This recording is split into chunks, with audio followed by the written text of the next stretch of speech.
I'm the Hardcore Gamer, this is Hardcore Quickies, and this is Bounder on iOS. I'm a child of the 80s, the decade of Back to the Future, MTV, and if you're British, home computing. Although consoles were released, such as the Atari 2600, Master System, and the NES, the home computing market has been a gaming staple here since the late 70s, and it would take something pretty huge to drag us away from all that.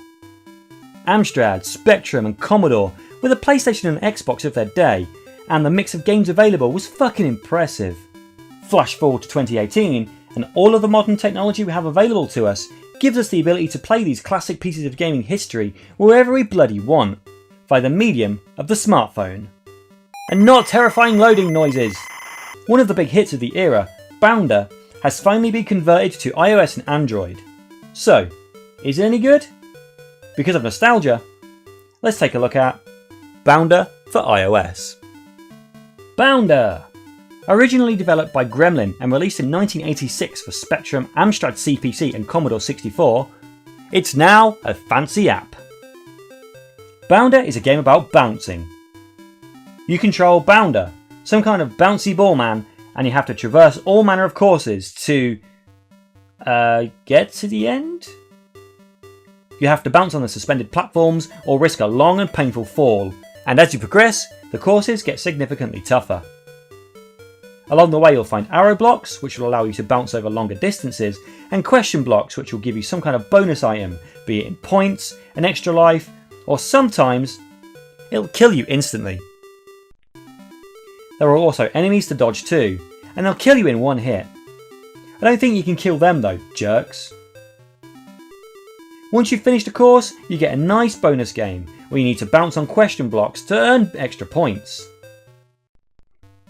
The app contains 3 versions of the game, Commodore 64, Amstrad CPC or Sinclair ZX Spectrum, and each version contains platform specific graphics, displays and music, which is a great touch.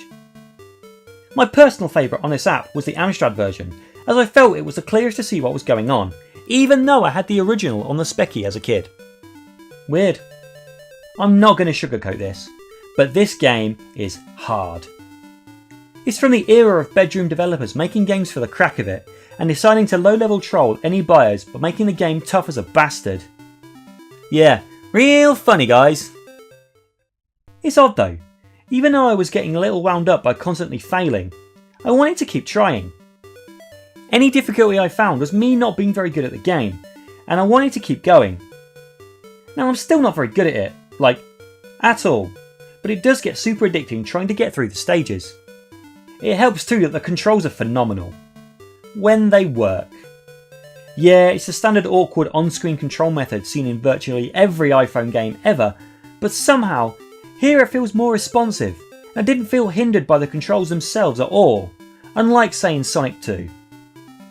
Saying that though, a phone screen is by far the worst way to actually play this, due to the lack of an actual, physical, tactile control stick, so it's easy for your finger to slip off the on-screen control and kill you. So I suggest you pick up one of those Bluetooth controllers if you really want to get the most out of the game. Which I don't have. Blech. I died far too many times based on the controls just giving out on me because my thumb was in the slightly wrong place. All in all though, Bounder is a fun game. I don't really have too much nostalgia for the game, as I preferred other games as a kid, so that hasn't really clouded my judgment. I think the challenge is there for anyone who wants to give it a go, as it is a tricky game to get into, but its Moorish gameplay works perfectly as a phone game. It's going to hold more appeal to a fan of British retro gaming though. The app itself is well presented, and the few menus it has are easy to navigate. My only criticism would be the lack of an about section.